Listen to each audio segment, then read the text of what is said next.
हे दोस्तों, मेरे how to talk to anyone video में मैंने आपको कम्युनिकेशन और सोशल स्किल्स के इंपॉर्टेंस बताए थे और फिर मैंने आपको 7 ट्रिक्स बताए थे जो लोगों से अच्छे से बात करके एक लाइकेबल इंसान बनने में बहुत हेल्पफुल होते हैं। सो उसी तरह आज भी मैं आपको रैंडमली उस बुक के बचे हुए 85 ट्रिक्स में से 6 और ट्रिक्स बताऊंगा जो आपकी सोशल स्किल्स को नेक्स्ट लेवल पे लेके जाएगा। So let's begin. Number 1, limit the fidget. 1960 में प्रेसिडेंटशिप के लिए एक लाइव डिबेट हुई थी निक्सन और कैनेडी के बीच में। ये डिबेट देखने के बाद लोगों ने कैनेडी को अपना प्रेसिडेंट चुना था। तब बहुत से पॉलिटिकल पंडित्स ने निक्सन के हारने का एक बड़ा रीजन ये बताया था कि वो कैमरा के सामने बहुत ज्यादा फिजिट करते हुए बात कर रहे थे। वो बार बार अपनी आईब्रोज पे हाथ लगा रहे थे, जिसकी वजह से ही लोगों को सबकॉन्शियसली वो अनइन्फ्लुएंशियल और अनट्रस्टवर्दी भी लगे।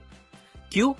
क्योंकि बॉडी लैंग्वेज एक्सपर्ट्स और बहुत से लोग एक इंसान की बॉडी लैंग्वेज को देखकर ये अंदाजा लगा लेते हैं कि वो झूठ बोल रहा है कि सच। और ये उन लोगों को समझ में आता है बात करते हुए इंसान की बॉडी मूवमेंट्स को देखकर, क्योंकि मोस्ट ऑफ द टाइम ऐसा होता है कि जब कोई इंसान झूठ बोलने लगता है तब उसकी बॉडी लैंग्वेज भी अचानक चेंज होती है और वो अलग अलग स्मॉल मूवमेंट्स करने लगता है, मतलब फिजिट करता है। जैसे कि सामने वाले से आंखें हटा के वापस उसे देखना, अपने गर्दन या फेस पे हाथ लगाना, अपने आईब्रोज को टच करना, एक्सेट्रा। ये सारे स्मॉल मूवमेंट्स हिंट देते हैं कि शायद सामने वाला झूठ बोल रहा है। अब ये हिंट्स हमेशा 100% सही नहीं होते, लेकिन हाँ, ज्यादातर टाइम ये गौर करने लायक होते ही है। वैसे ही हम सबको भी सबकॉन्शियसली उस इंसान पे ज्यादा भरोसा नहीं होता और वो इंसान ज्यादा पसंद भी नहीं आता जो फिजिट करते हुए बातें करता है। बिकॉज फिजिट करना मोस्टली नेगेटिव सिग्नल ही देता है सामने वाले को। जैसे कि कई बार इससे लोगों को लगता है कि आप उनकी बातों में इंटरेस्टेड नहीं हो या आप थोड़े अजीब हो, अनट्रस्टवर्दी हो, एक्सेट्रा। अब ऐसा भी नहीं है कि आप लोगों से बात करते टाइम एकदम रोबोट बन जाओ जो जरा भी हिले डुले ना, लेकिन ऑथर कहती है कि जब भी आप कोई इंपॉर्टेंट बातें कर रहे हो किसी से भी, तब वो टाइम फिजिट करना अवॉइड करो, क्योंकि नजरें इधर उधर करना, अपने फेस के पास हाथ लेके जाना, ये सब रॉन्ग सिग्नल देते हैं सामने वाले को। इसीलिए limit the fidget. Number 2, always come out positive. बहुत बार मैंने देखा है कि लोग किसी से पहली बार या दूसरी बार मिलते ही उन्हें अपनी लाइफ की ट्रेजेडीज और सारी प्रॉब्लम्स बताने लगते हैं।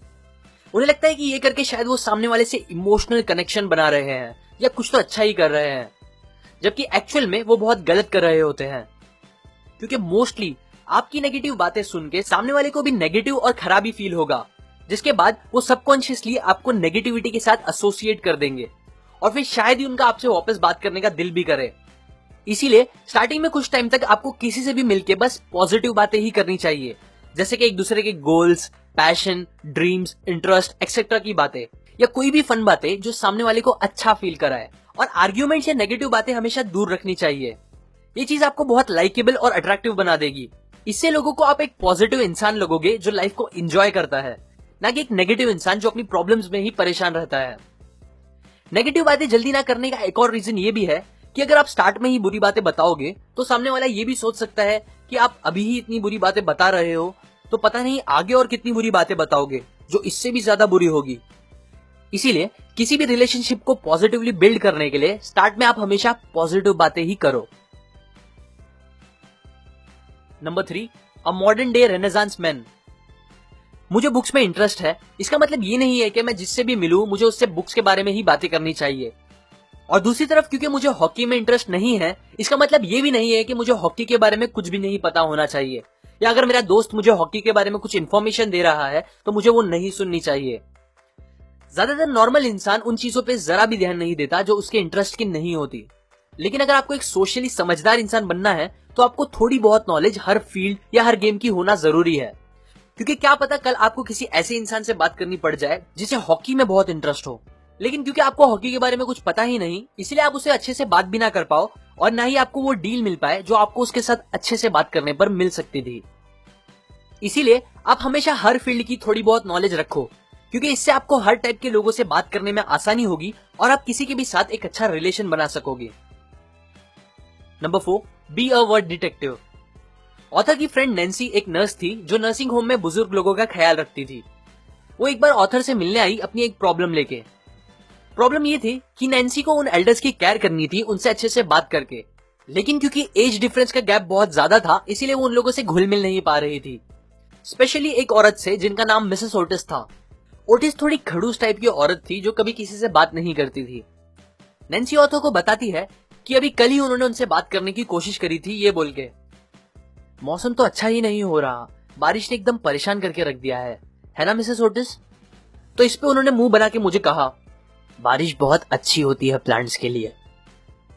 ये सुन के ऑथर ने हंसते हुए नैन्सी से पूछा कि फिर इस पे तुमने क्या रिप्लाई किया?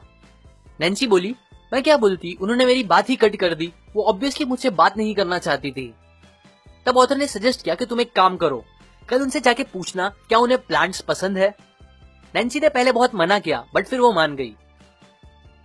जिसके बाद दूसरे दिन नैन्सी ने ऑथर को कॉल किया और एकदम एक्साइटमेंट में ऑथर से पूछा कि उन्हें कैसे पता चला प्लांट्स के बारे में। मिसेस ओटिस को प्लांट हद से ज्यादा पसंद है और इतना ही नहीं, उनकी शादी भी एक गार्डनर से हुई है।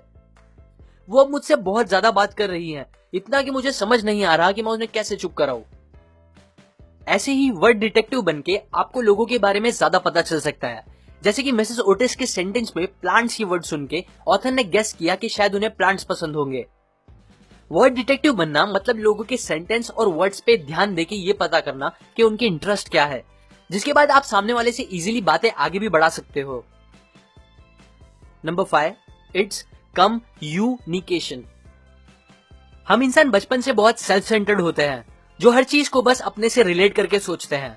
मतलब जब भी कोई चीज होती है दुनिया में या कोई भी इंफॉर्मेशन मिलती है हमें, तब हम सबसे पहले ये सोचते हैं कि इससे मेरा क्या फायदा होगा या इससे मेरा क्या नुकसान होगा। अभी आप में से भी कुछ लोग यही सोच रहे होंगे कि इस इंफॉर्मेशन से मेरा क्या फायदा है। फायदा यह है कि इस फैक्ट का यूज करके हम अपनी सोशल स्किल्स बहुत अच्छी कर सकते हैं। एग्जाम्पल, समझो आप अपने एक कलीग से पूछते हो, क्या तुम मेरे साथ पास में ही खुले एक नए बहुत ही अच्छे चाइनीज रेस्टोरेंट में चलना पसंद करोगे? तो शायद ये सुन के उनका दिमाग सोचने लगे, चाइनीज, पता नहीं, अच्छे से मतलब वहां का खाना अच्छा या वहां का एनवायरनमेंट, पता नहीं मुझे अच्छा लगेगा अभी कि नहीं।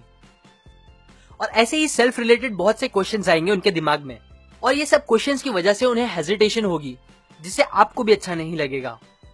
लेकिन अगर वैसे क्वेश्चन पूछने के बजाय अगर आप वो सेम चीज ऐसे पूछोगे कि जिल, तुम्हें पता है पास में एक बहुत अच्छा चाइनीज रेस्टोरेंट खुला है, तुम्हें वो सच में बहुत अच्छा लगेगा, चलोगे मेरे साथ?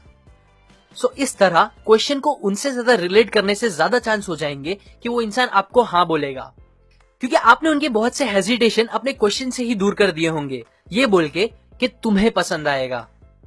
ऐसे ही जब भी आप चाहते हो कि आपकी बात की वैल्यू ज्यादा बढ़े, लोग आपकी बात को ज्यादा इंपॉर्टेंस दे और आपको पॉजिटिव रिप्लाई भी दे, तो आपको अपनी बात में सामने वाले को ज्यादा इन्वॉल्व करना चाहिए। जैसे कि तुम, तुम्हारा, उनका नाम, ऐसे वर्ड्स का यूज करके, बजाय हमेशा मैं, मेरे, मुझे इन वर्ड्स का यूज करके। Number 6, avoid bloopers.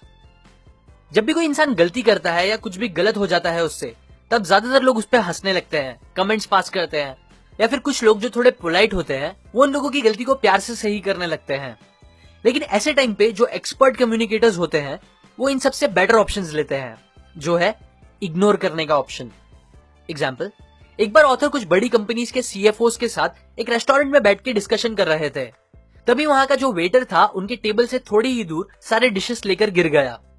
जैसे ही वो गिरा, अलग अलग आवाजें आना स्टार्ट हो गई हर तरफ से। ओहो, अरे रे, संभाल के। बहुत सी हल्की हंसने की भी आवाजें आने लगी। उसी टाइम पे एक सीएफओ के पैर के पास एक बेक्ड पोटैटो भी आके गिर गया था, जो उन्हें हल्के से लगा भी। पर उन्होंने या हमारे टेबल के किसी भी सीएफओ ने इस चीज पे ध्यान नहीं दिया, बल्कि वो ऐसे बात करते रहे जैसे कुछ हुआ ही ना हो। उसके बाद एक और ऐसा इंसिडेंट हुआ जिस पर उन लोगों ने फिर से कुछ भी रिएक्शन नहीं दिया। ऑथर कहती है, ऐसे ही ज्यादातर एक्सपर्ट कम्युनिकेटर जो होते हैं वो ये बातें समझते हैं कि जब किसी से गलती होती है तो वो ऑलरेडी उस बात से नेगेटिव फील कर रहे होते हैं, और हमारा कुछ भी बोलना उस टाइम पे उसे और नेगेटिव ही फील कराएगा। इसलिए बेस्ट यही होता है कि हम उस बात को एटलीस्ट उस टाइम पे एकदम इग्नोर कर दे, अगर वो करना पॉसिबल हो तो। क्योंकि अगर आप लोगों की छोटी मोटी गलतियों को नजरअंदाज करोगे तो ये चीज सामने वाले को अच्छा फील कराएगी कि आप कितने अच्छे इंसान हो जो उसकी गलतियों को ऐसे इग्नोर कर रहा है, जिसकी वजह से वो आपकी तरफ ज्यादा अट्रैक्ट भी होंगे। सो नेक्स्ट टाइम अगर आप किसी के चेहरे पे एक बड़ा सा पिंपल देखो तो उसे पिन पॉइंट करके बताओ मत कि कितना बड़ा पिंपल आया है, क्योंकि उनको वो ऑलरेडी पता ही होगा। इसलिए अवॉइड करो ऐसी चीजें, ये उन्हें आपके साथ रहने में ज्यादा कंफर्टेबल फील कराएगा।